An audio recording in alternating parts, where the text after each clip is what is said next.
So humanistic Buddhism is taught by a human, the Buddha, for human beings, for us.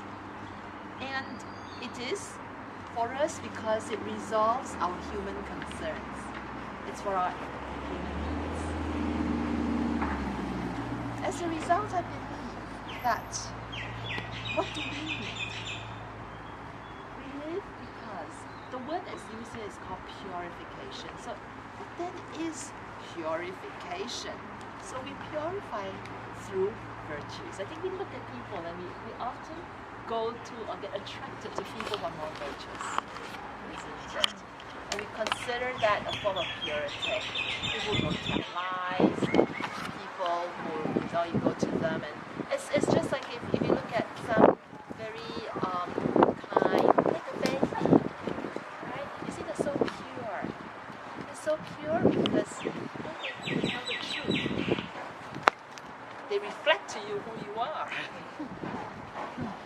So kindness, compassion, honesty, and otherwise virtuous and beautiful is what is beneficial to everyone. And that provides the hope for our future.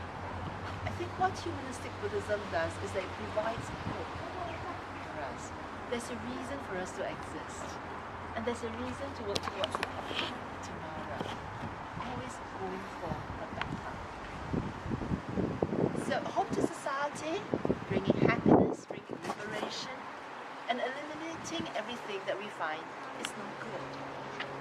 So our lives, I think, we want to have it that way too. A life that's filled with a lot of goodness and going happy. But where does that begin?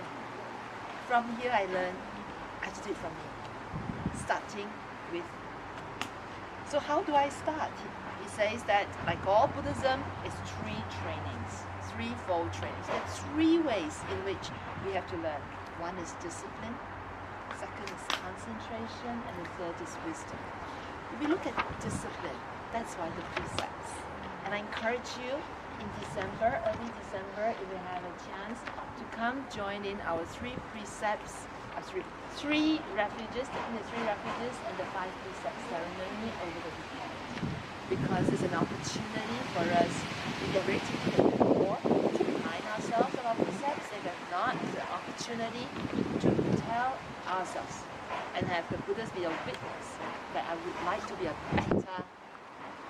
better person. So, and I have guidelines for me.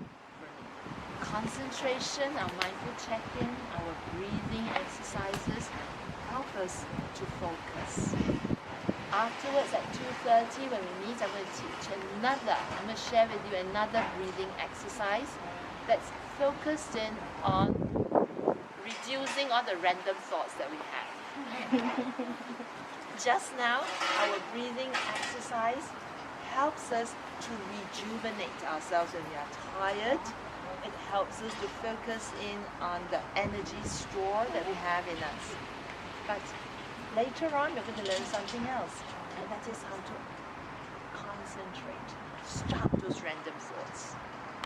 And wisdom. I think that we've learned a lot of that through the Buddha's Dharma of dependent origination, of the middle path, of emptiness. And over time, we'll learn more of it in chapter 1 and 2. Okay? So don't worry if you don't know the terminology yet, we will get to it. And all this is so that when we have problems in our lives, we learn to transcend. So learning Buddhism doesn't mean that we have no problems in our life. It doesn't mean as a result of praying to the Buddha, we will not fall sick. It doesn't mean that as a result of being a Buddhist, I will not have any worries and no pressures and no stress. Sorry, that's not true. I have to tell you, I came back from China with a cough. Even a Buddhist nun can catch a flu.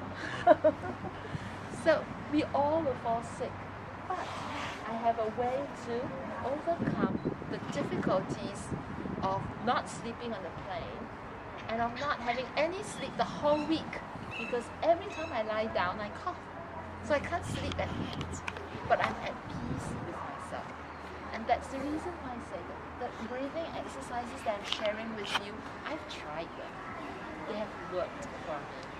rejuvenated me when I'm most tired. They have helped me through a 9-hour plane ride where, under normal circumstances I'll be probably tearing my hair off because I don't have much of that. But, I'll be a most unhappy passenger. But because of this training, I'll be able to just deal with the condition and just be at peace with myself. And that's what humanistic Buddhism is. Allowing us to get to that inner peace that's in us. Any questions? Does that make sense? Yes.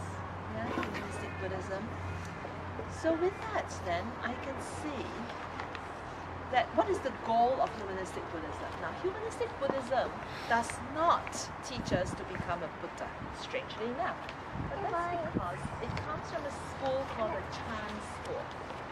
The Chan School of Buddhism does not focus on teaching people to become Buddha. Instead, its focus is on enlightenment.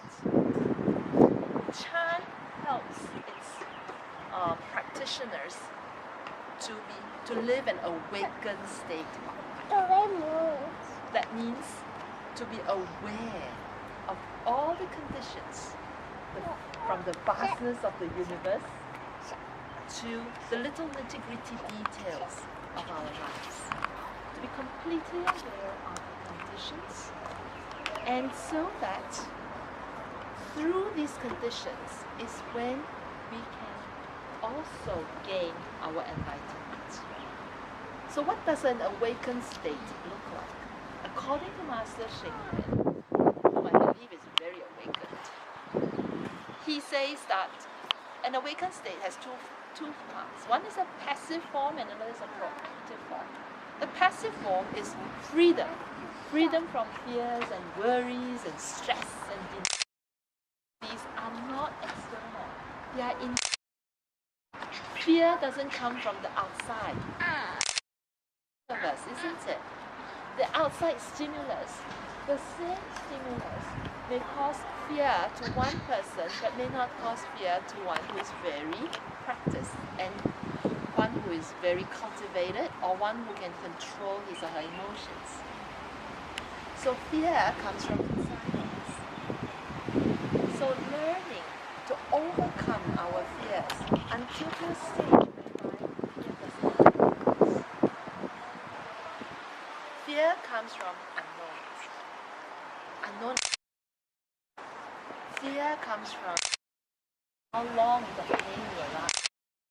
Fear comes from what will happen if somebody is going to say something bad about me. How am I going to live my life now as a result of all these bad impressions that people have about me?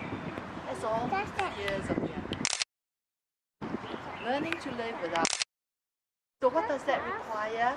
Master Xing Yun keeps telling us to proactively self-purify, self-manage, self-educate, and recognizing. So it's all about the self-empowerment. So humanistic Buddhism is it puts the responsibility back on you. It's not an external God. It's not an external teacher. It's not on a venerable. We've got to help ourselves so that we can reach a greater level of collective God's will. So when our mindful check-in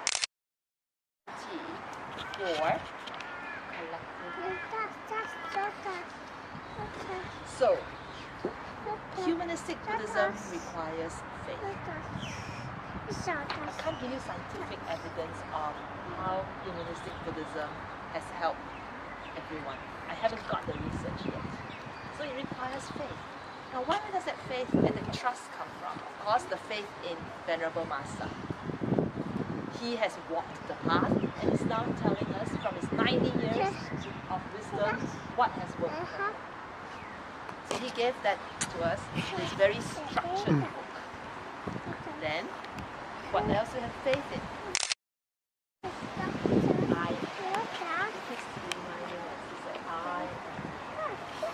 Know that the Buddha is all virtues. It's not just I, you, every being here has these virtues, including Bin Laden, including Islamic State, including everyone. They all have these virtues. So as a result, it allows us to consider everyone as equal. We must also have faith in eternity. I think going to the planetarium yesterday was a big exercise in that faith in eternity and in vastness and in infinity. Because it's just so vast. There's a supernova formed every 9 seconds, is it? It's just amazing. There's an expanding universe. So that belief in that infinity. As a result, there's really no line between you and me, between the sacred and the ordinary, between the aliens and the humans. And there's that belief that's given us good weather. Every weather forecast tells me it's going to rain, and so I think we need a wet weather fan. But BBEP is always so special.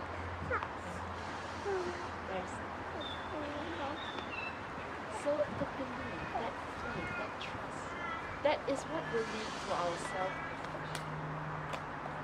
Perfection is, it's an ongoing process. I don't know if you'll ever reach it, but it's an ongoing process. And we can continue on that direction. So purification of body and mind, purification, enhancement of our ethics.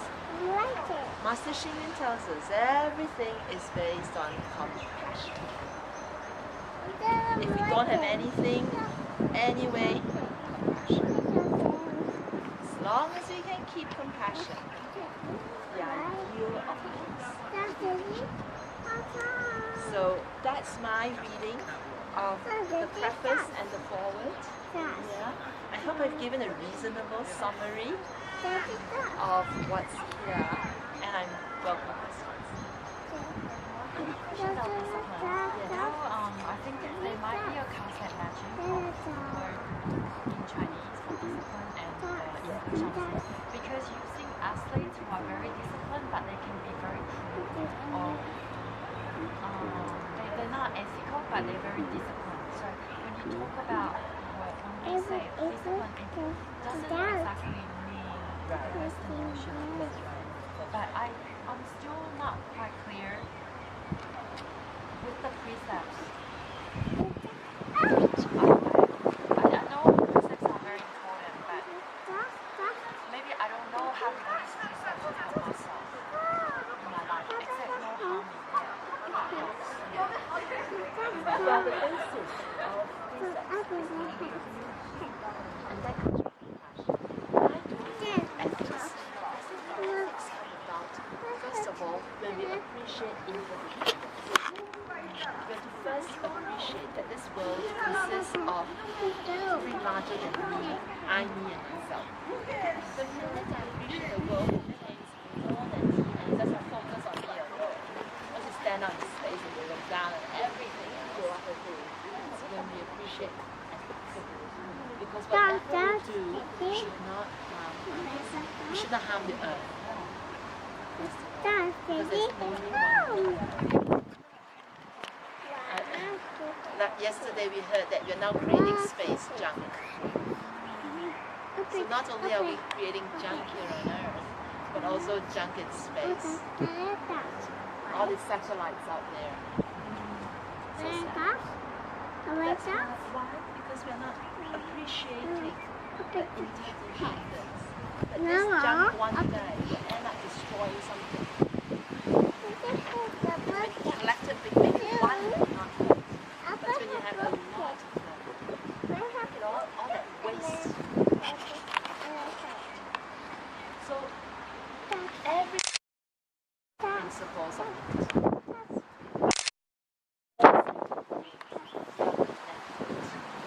That's why we have all the compassion, ethics, relating to my heart having more than just my interests. The wider it is, and I think BBEP has That's what the Dharma is. The Dharma is about letting everything. We shouldn't just close into oneself. That's the fear I have about science and technology today. It's all selfies. What is about my Instagrams?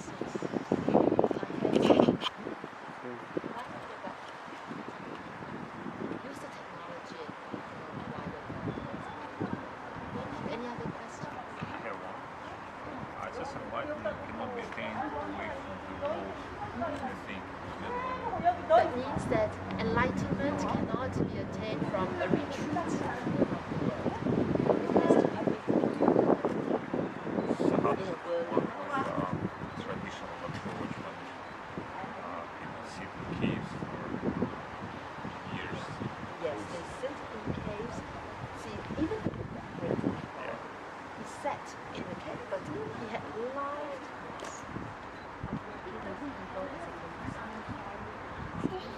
You have to accumulate enough merit for enlightenment. And where does that come? Merit comes from understanding. That is a form of merit. And where does that? What motivates that generosity is appreciating that there are other people who need it. Before we can sit in it. She's not saying that you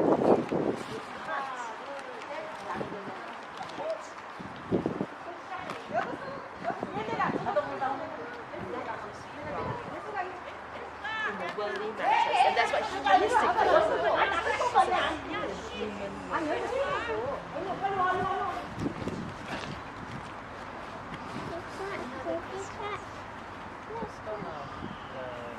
Enlightenment, worldly enlightenment. I can remember that when I was reading.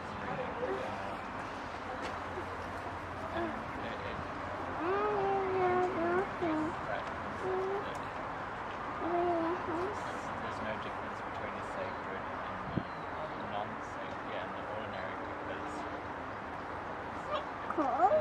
Buddha in everything. Like, it's conscious.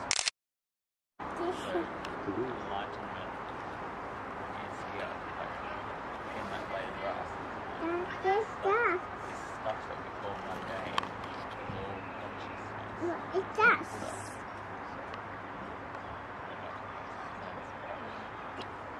It's like we're living it right now.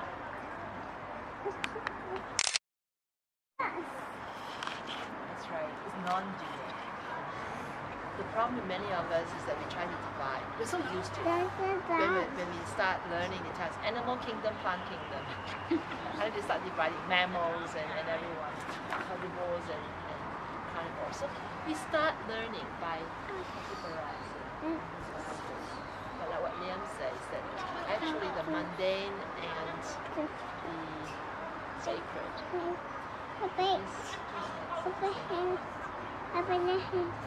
and all this I think takes experience.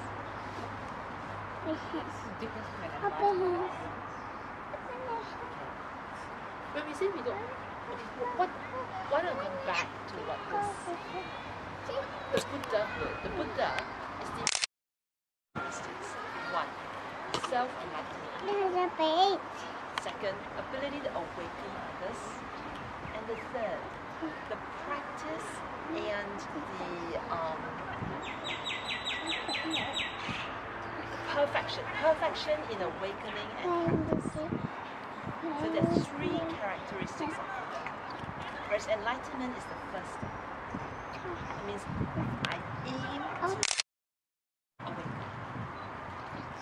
So everything is around us. But I'm not Buddha yet. Because to be a Buddha, I have to teach others. Third, it's not enough to know in theory. I have to practice until I become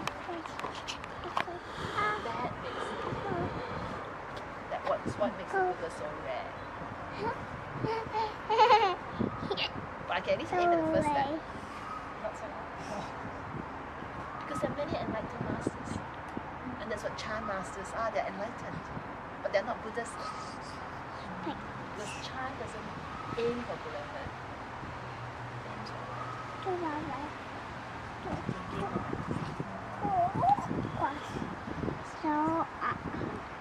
If not, to encourage the second part of the exercise, and that is, if you look at pages XV, which is 15 Roman numerals,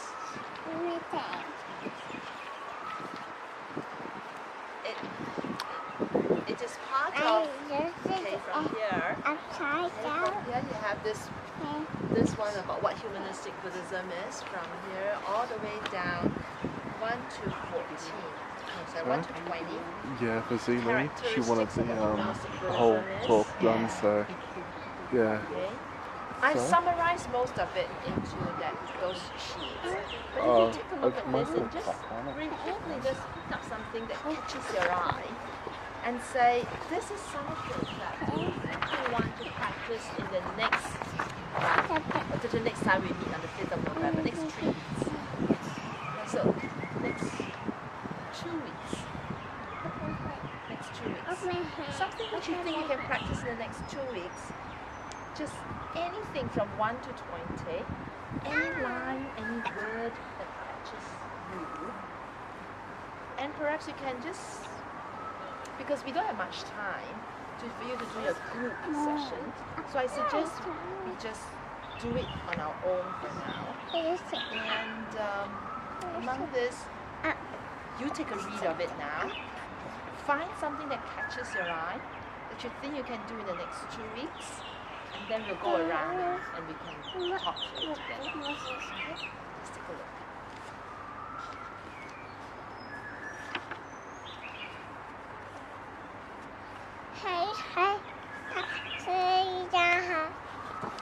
Find something very doable. Don't do anything big.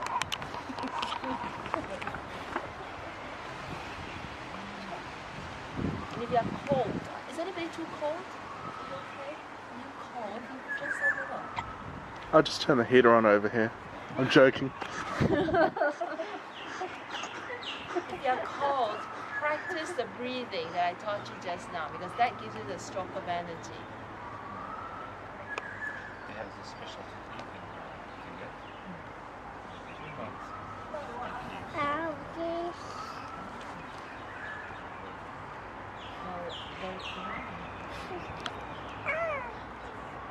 What's this?